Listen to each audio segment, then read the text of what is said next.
Good morning, my peoples. Roland Smith here at Mountain Bushcrafters Alliance. Got you with me out here in the wood shop, as you can see. And I've had a few subscriber requests maybe to do a woodworking video in the shop. Very seldom do I ever put anything of my shop on the Mountain Bushcrafters Alliance channel. But today's going to be an exception. So what we're going to do is we're going to go in process of turning a piece of walnut log into a nice small walnut bowl. I'll try not to drag the video out super long. I know a lot of people do it in parts. There's a lot of parts I'm going to miss. I'm just going to hit the high spots and the highlights, so stay with me. Now, kind of looking at everything, making sure everything's symmetrical. This is your rough bowl blade. Ready to go on the lathe.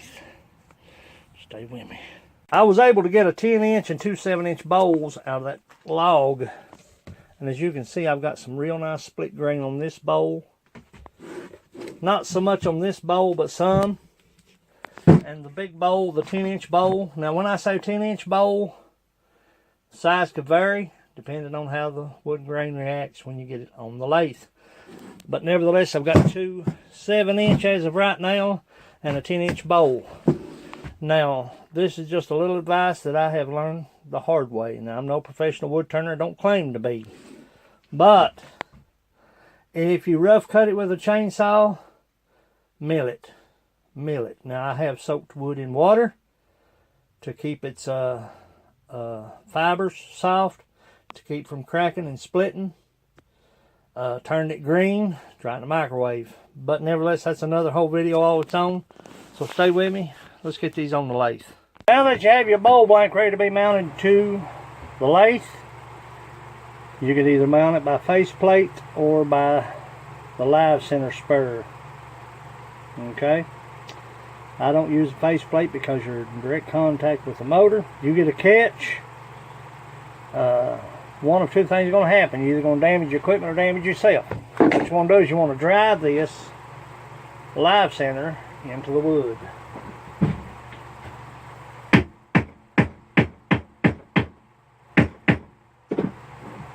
Now, I hope you can see what I'm doing. Trying to make this video as simple as possible. I'm no professional wood turner, so it is what it is. I want to make sure everything's good and level.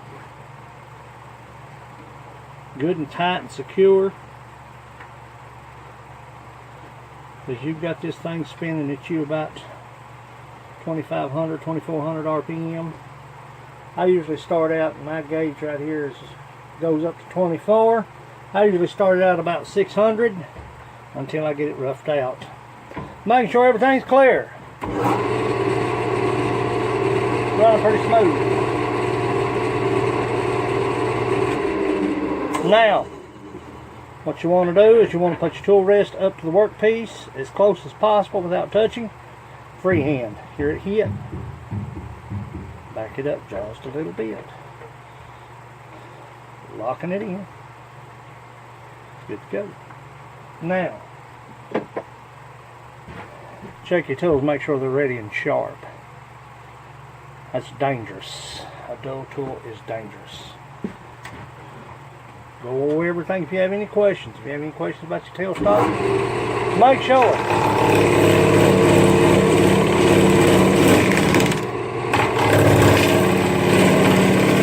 I hear the slight pecking. Hear that pecking? Stop and see where it's coming from. Making sure there's no cracks that has grown in the workpiece.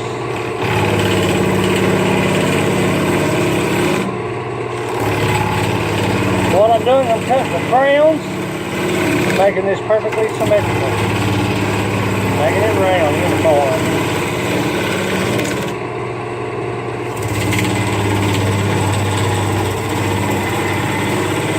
You don't have to have yourself right up on top of this blank. A lot of people, I've seen people go just right over top of it. What's the purpose? Stand off to the side. Just common sense, stay out of the way. Now, I'm no professional wood turner, but I mean, you know,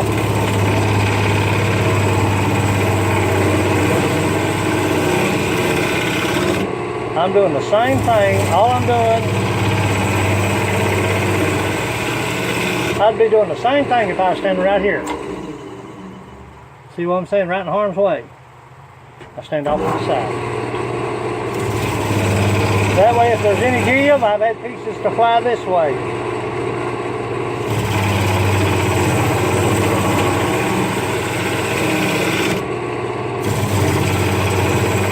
Now for the finishing work, see how that slowed down right there? Let me show you something. For the finishing work, I'll have to be on top of it, but watch this. See how the machine slows down? It's not the belt slowing down. It's giving right here. In that live center, that's what you want to see. So let's see how we're looking, and I'll pause the video because this video will be forever and a day. See how I'm cutting the crowns off that? See how smooth that's getting? Got a crown there, a few crowns there. Got a slight crack right there, but we're going to try to work it out.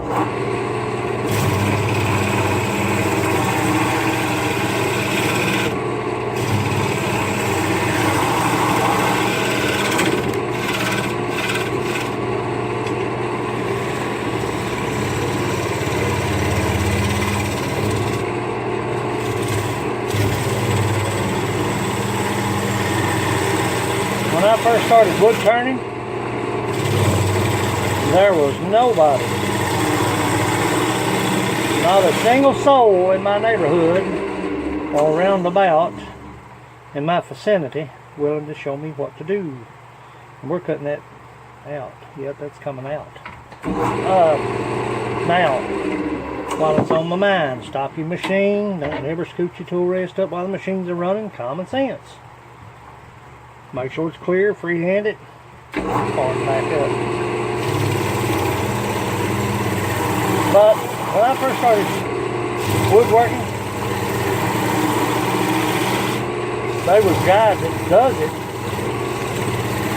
here, and I'm not discrediting them at all, but had no one to show me the do's and don'ts. Learned the hard way.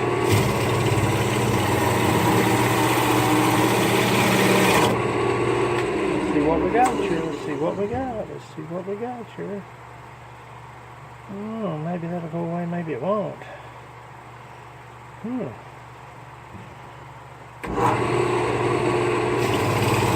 So stay with me. I'm going to pause this video and see what we can get done with this.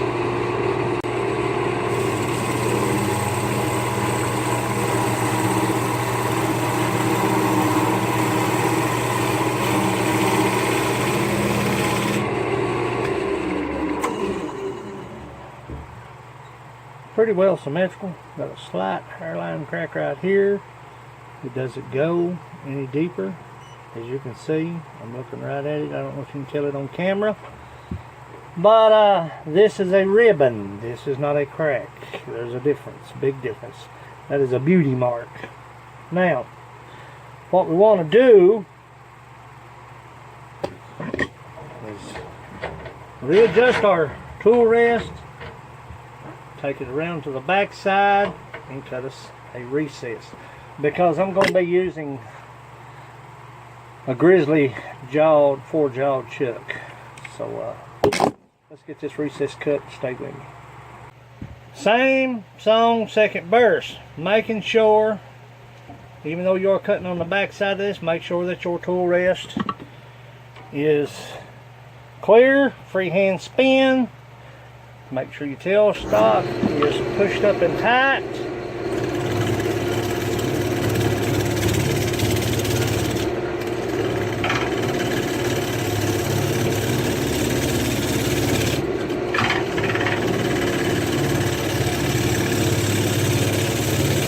Leveling up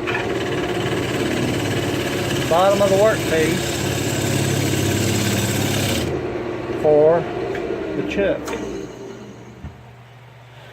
As you can see, I don't know if you can really tell it from that angle, but I'm not hitting here, I'm hitting up here on the high side. Take it just a little bit more off.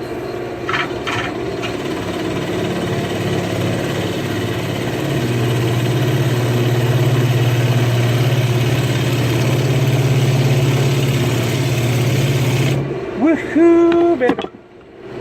I love this. Tool, little tool. Tool is a little dog. Put just a little edge on the tool. You don't want to have to make no trip to no dentist.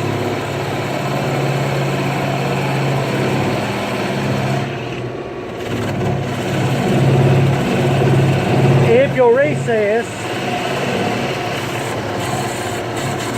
is not level,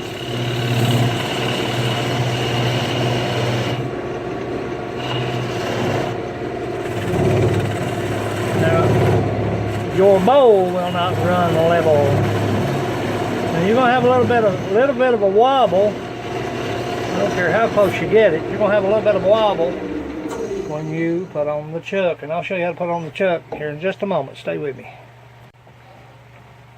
Hope you can see that little nipple right there. Take it off. Easy peasy. Japanese.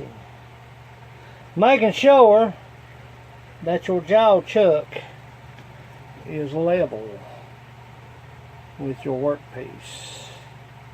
So I'm going to tighten this thing up. Remove my live center,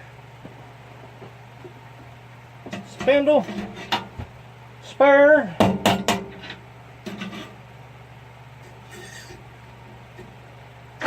get it out of the way. That'll thread up to my spindle, and we'll get to turning. Stay with me. Shooby-dooby-doo-doo-doo-doo. Here's where the fun begins, because you are in direct contact with the motor.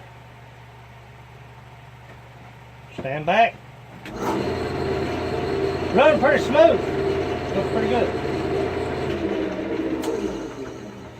So what I'm going to do now is I'm going to tighten up my jaw chuck, tightening up on occasion, checking to make sure nothing gave. And I can get rid of that right there, I believe. It's just a slight, that crack don't go. I could round the bowl, whatever. I don't want to lose this piece of wood because of the beauty mark. Look at the beauty mark, so stay with me. Now, anytime that you're cutting off of the side grain and you have your jaw chuck installed, good and secure, scoot your tailstock up, lock it in place as added extra security. Don't go in like you're trying to force feed a bull. Just go in nice and easy, because I'm telling you, you'll lose your dentures, and let me tell you, you lose your teeth. Now, I've already started cutting on the front of this, had a little camera trouble, so it is what it is. But, nevertheless, this is going to make a nice boil. Making sure everything's clear. Now, you see that chainsaw cut right there? I don't know if you can really see it on camera or not, but there's a chainsaw cut right there. That was a mislick with the chainsaw. So, let's scoop this up, make sure everything's cleared, locked, loaded, ready to go. Now, like I said, as you progress,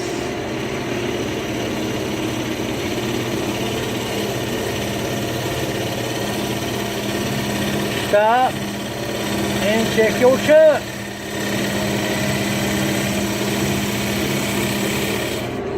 You don't want any tire outs, children. Yeah, that's about gone. That's just about gone.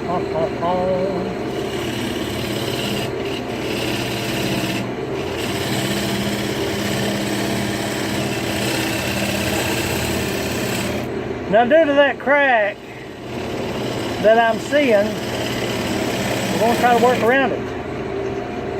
But due to that crack,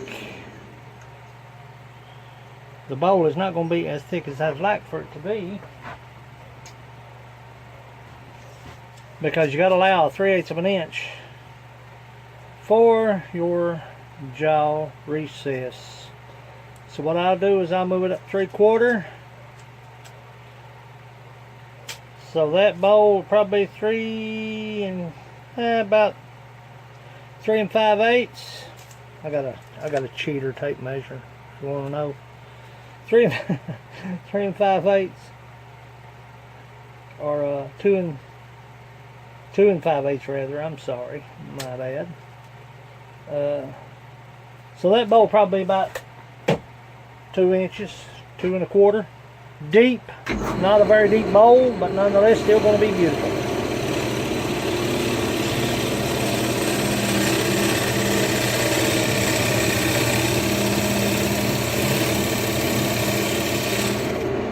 See what we got on the crack, and we can stop and begin to remove a lot of the waste wood. Oh yeah, it's beautiful. Look at that.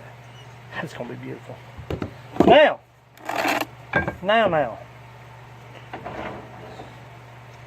Carbide.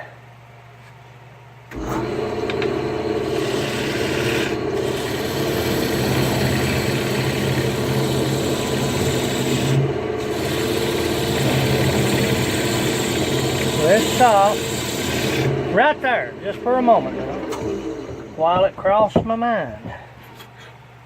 Check my chuck. Okay. You want that chuck to be good and seated and have a good grip on that wood.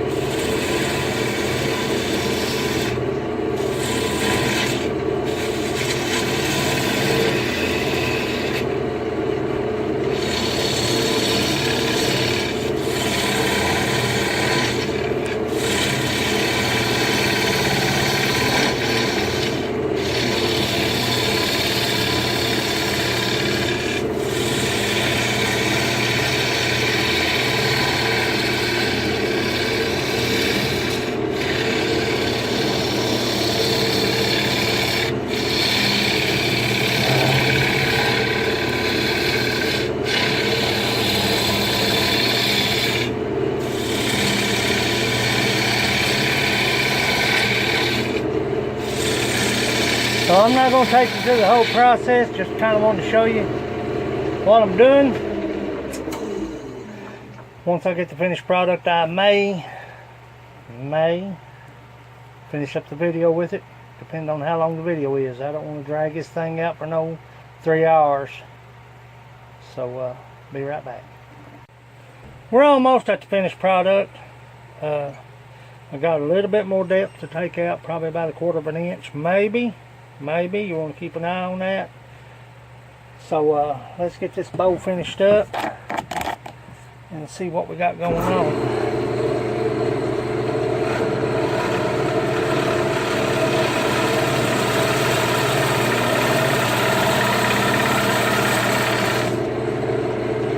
This right here is where you don't want to get in a hurry.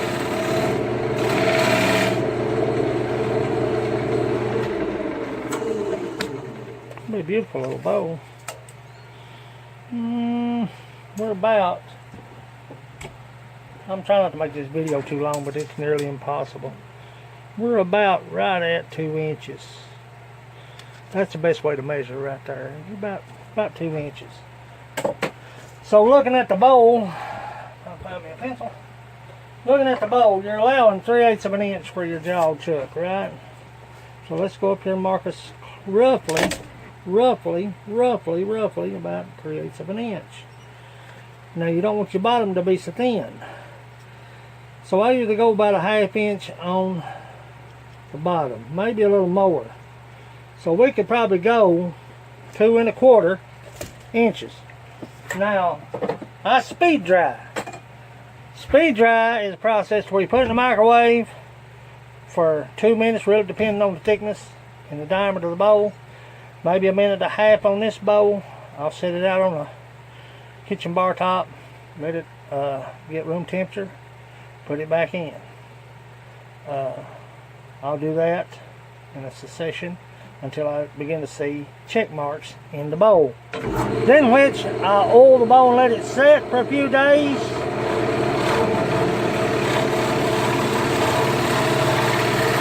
Bring it back out here on the lathe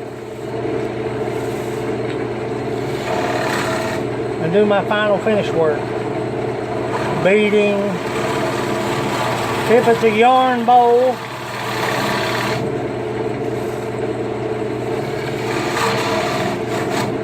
that's about as thin as I want to go, I believe. Take my toothbrush.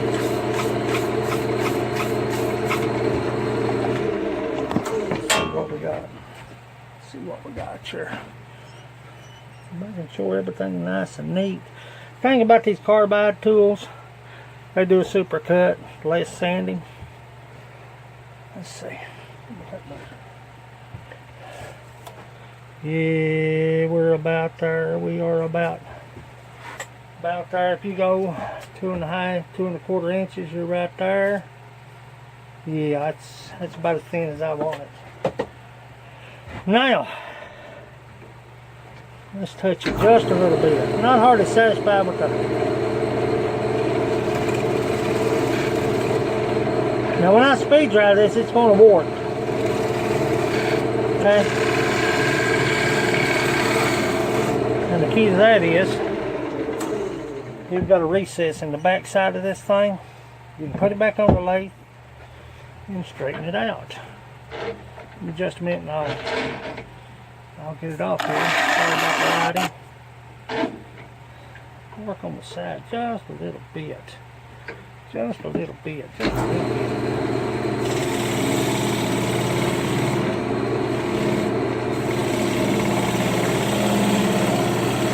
A bit of contour to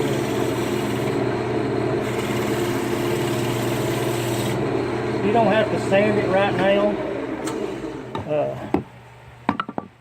You don't have to do anything to it till you get it dry. When you get it dry, that's when you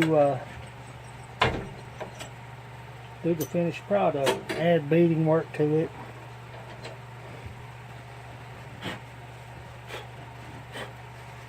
Don't sand, don't do nothing to it, just like it is. See? Now I'll dry it, put it back on the lathe. Okay, I can either cut the recess out of it or leave the recess in it. It doesn't matter either way. I like to leave them in it because if you bought this bowl from me, or I gave this as a gift, whatever the case may be, and they say, hey, Roland, my bowl warped, I can put it back on the lathe and straighten it out. Now I will do the thinning work before I finalize to give it as a gift or sell it. But if it warps, I can put it back on the jaw chuck just as easy. Get the warp out of it, straighten it up, do whatever I got to do to it. That's why I like the recess. Sorry this video took so long. But this is what I'm doing on my time off. Trying to get caught up on a little bit of woodwork with this Roland Smith Mountain Bushcrafters Alliance. As always, go farther, stay longer. I'll be out in the field before long when I get this put took care of. But as for now, I'll be in the shop. Thanks for watching.